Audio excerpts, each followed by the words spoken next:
काँग्रेस आमदारच दुबार मतदार, भाजपनं भांडाफोड केलाय।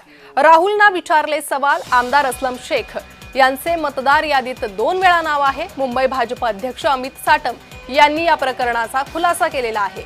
भाजपनं प्रकरणाचा भांडाफोड करत राहुल यांना सवाल विचारलेले आहेत, तर काँग्रेसचेच लोक दुबार मतदार असल्याचं भाजपनं म्हटलेलं आहे।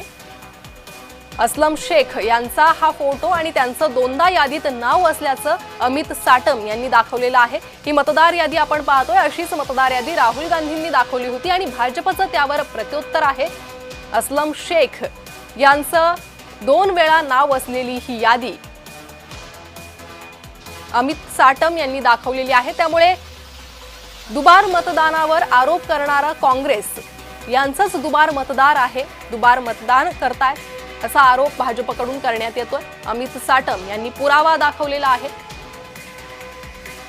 आणि राहुल गांधी जे वारंवार या मतदार याद्यांवर प्रश्न उपस्थित करतायत त्यांनाच साटम यांनी प्रश्न विचारलेला आहे।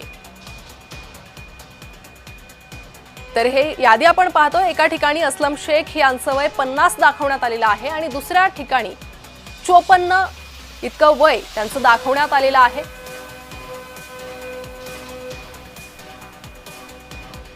एका ठिकाणी असलम रमजान अली शेख असं नाव आहे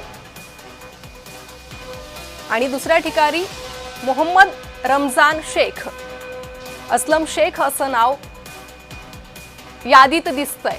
तर ही यादी समोर आलेली आहे, अमित साटम यांनी ही यादी समोर आणलेली आहे आणि काँग्रेसकडून करण्यात आलेल्या आरोपांवर प्रश्न विचारत आता यावर उत्तर द्या असं अमित साटम यांनी म्हटलेलं आहे।